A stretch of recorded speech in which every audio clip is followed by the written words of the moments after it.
근데 이번 일들을 이렇게 보면서 우리 죽어도 괜찮겠네. 그것도 다음 세대는 자기들의 역사를 만들어가네. 저도 비슷한 생각했어요. 아, 이 친구들이 다음을 이어가겠구나. 무안공항에서 제발 기적이 있길 간절하게 기원합니다. 또한 우리 역시 음모론으로 언론들의 타깃이 되면 심각해집니다. 일단 저쪽에 주요 전략이 스포로 나와서 보호드립니다. 윤석열과 김건희의 측근 중 하나로 알려진 건희 빨대 서정욱 변호사는 최근 자신의 방송에서도 이재명 대표 3심까지 버텨야 한다며 매 방송마다 난리치더니 최병철한테까지 주요 전략을 폭로했습니다. 대략 그들의 전략은 이렇습니다. 헌법재판관 6인 체제에서 한 명이 반대표를 던지면 탄핵기가 가능성이 높다. 혹은 헌법재판관 6인 체제를 만들어 탄핵 심사를 안 하도록 만들어 2027년 3월 대선 때까지 버틴다. 결국 윤통과 국힘의 전략은 헌정체제 마비 전략을 통해서 국정도 마비시키고 대한민국 안보도 대한민국 경제도 개판으로 만드는 것이다. 현재 한덕수가 하고 있는 행태는 서정욱 변호사가 말했던 내용과 완전히 일치한다. 이들은 안보와 경제 모두에서 대한민국이 작살나건 말건 오직 하나의 목표, 민주당 집권을 막기 위해서 헌정체제 마비 전략을 구사하고 있다. 참으로 개탄할 일이다. 라고 말했습니다. 여기서 추가를 해드리면 두창이가 자신이 최종적으로 탄핵이 돼서 처벌받는다 해도 딱 하나 이재명만 잡고 가자는 이유는 김동연이나 김경수는 자신들에게 정치적 빚이 있기 때문에 나중에 사면이라든지 딜이 가능하다 했습니다. 그래서 악착같이 시간을 끄는 것이다 라고 했는데 정말 후한무치합니다. 이 전략이 통할 수 있겠습니까? 관련해서 저들이 모르는 게 있습니다. 바로 국민입니다. 주말 SNS와 커뮤니티에서 가장 큰 화제였던 여러분들이 위대한 이유 보시고 이어가 보겠습니다. 저는 진짜 하루에도 몇 번씩 울컥울컥 하는데 시민들의 차량 블랙박스나 핸드폰으로 찍었던 영상들이 짤막짤막하게 지금 나오고 있잖아요.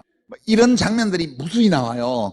제가 보면서 감사하기도 하고 좀 부끄럽기도 하고 저는 그런 거 못했으니까 그날. 그러니까 그렇게 해야 돼요. 지금 우리 모두가 해야 되는 일이 자기가 할 수 있는 서 있는 모든 곳에서 자기가 할 수 있는 방식으로 힘을 모아야 돼요. 팔짱 끼고 삐딱하게 고개 꼬고 앉아서 비평하는 이거는 진짜 아무 도움이 안 돼요. 707 특임대 비롯해서 군인들 이렇게 보면 주저하고 망설이고 죄송하다는 사람도 있고 시민을 껴안아주는 사람도 있고 그 군인들이 주저하고 있다는 걸 느낄 수 있었잖아요. 그게 80년의 공수부대하고 다른 거예요. 그만큼 사람들 개개인의 마음속에 자신이 행사하는 폭력의 정당성 유무에 대해서 고민하고 번민하는 이런 능력들이 커진 거예요. 시민들의 용감한 행동에서도 좀 울컥하지만 거기서 함께 뒤엉겨 있는 그 군인들의 행동이나 말이나 이런 걸 보면서도 역사라는 것이 헛되이 사라지는 건 없구나. 한강 작가 말이 진짜 맞아. 맞아요.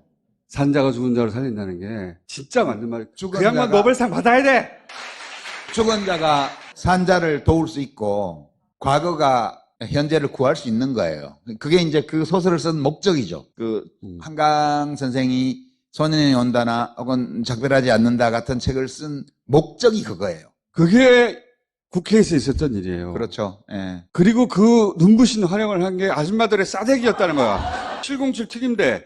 응? 우리나라 초엘리트 부대입니다. 초엘리트 부대인데 수많은 훈련을 했지만 엄마 친구한테 뺨 맞는 훈련을 안 했단 말이야. 하면 안 되는지 본능적으로 느끼잖아요. 알죠. 본능적으로 아는 거예요. 그것이 학습과 교육의 영향이에요. 그러니까 40년, 45년간 민주화 과정과 그 이후 민주주의를 성숙하게 만들어가는 이 모든 과정에서 이루어진 집단적, 개별적 학습의 결과가 그날 시민들의 행동, 국회 보좌관과 직원들의 행동, 군인들의 행동 모두에서 각각 다른 양상으로 다 나타난 거라고 저는 보고요. 그래도 우리 사회의 기본선이라는 건 있나 보다. 그것까지는 윤석열도 무너뜨리지 못하는구나. 진짜 역사가 우리를 살린 거야. 우리 선배들이. 이 국면이 다 지나고 나면 어느 날 그 국회에 오셨던 분들 어딘가에 다 모이게 해가지고 박수라도 쳐줘야 된다고 봐요. 그리고 뺨 때렸던 아줌마들! 남태령 트랙터 그 시위도 저는 몰랐어요. 그 다음날 아침까지 밤에 그런 일이 있었다는 걸 딴거뭐 하느라고. 근데 아침에 이렇게 라이브를 보는데 밤새도록 거기 있었다고 그러는 거예요. 진짜 놀라운 장면이 그거. 그러니까 그거를 보면 그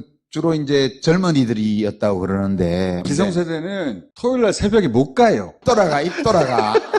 여기 입 나는 라이브로 돌아. 봤는데 나는 못 가겠더라고 저기.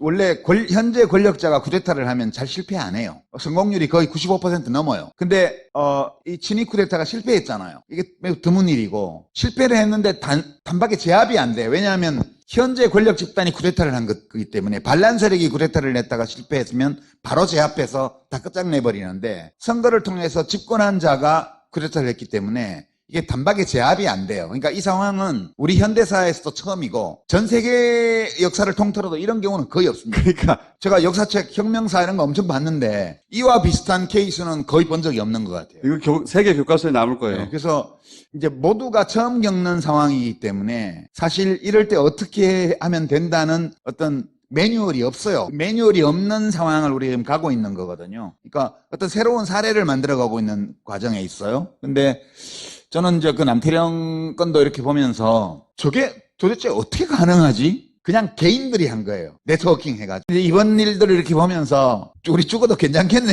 또 다음 세대는 자기들의 역사를 만들어 가네. 네, 공감합니다. 결국 이번 탄핵 국면도 국민의 승리가 될 것이라 믿습니다. 이제 중요한 것은 어쨌든 한덕수에 나는 국회가 신속히 진압했습니다. 이제 윤석열 내란을 제압해야 하는 큰 숙제가 남았습니다. 그래서 당장은 최상목의 판단이 중요합니다. 최상목 대행이 헌법재판소 재판관을 임명하면 모든 상황이 정리됩니다. 민주당은 추가 탄핵의 명분이 없어집니다. 헌법재판소의 심판을 기다리면 됩니다. 결국 윤석열은 구속되겠지만 국정은 급속히 안정될 것입니다. 만약 최상목 대행이 재판관 임명을 거부하면 어떻게 될까? 두 가지 길이 있습니다. 먼저 국회가 최상목을 또다시 탄핵 소추하는 것입니다. 그게 아니면 국회가 탄핵 소추를 멈추고 6인 체제의 헌법재판소가 윤석열을 파면할 때까지 기다리는 것입니다. 하지만 이 방안은 위험 부담이 큽니다. 재판관 6명 전원 일치 파면 결정이 나오지 않으면 우리나라는 대혼란에 빠지게 됩니다. 또한 내년 4월 문영배, 이미선 재판관 퇴임 때까지 탄핵 심판을 마치지 못해도 마찬가지입니다. 사실 윤두창이 노리는 건 바로 이겁니다. 어떻게든 4월까지 시간을 끄는 것입니다. 그러나 혼란의 와중에도 한 가지 분명한 사실이 있습니다. 윤석열 구속, 윤석열 파면, 조기 대선이라는 큰 흐름은 바뀌지 않는다는 것입니다. 앞으로 점점 윤석열의 혐의가 속속 드러날 것이고 우리 국민은 독재와 쿠데타 세력을 몰아내고 헌정 질서를 바로 세운 자랑스러운 역사를 갖고 있기 때문입니다. 이번에도 우리 국민은 승리할 것입니다. 윤석열의 학문 검사를 간절히 기원하며 어날바는 오늘도 최선을 다하겠습니다. 여러분 고맙습니다.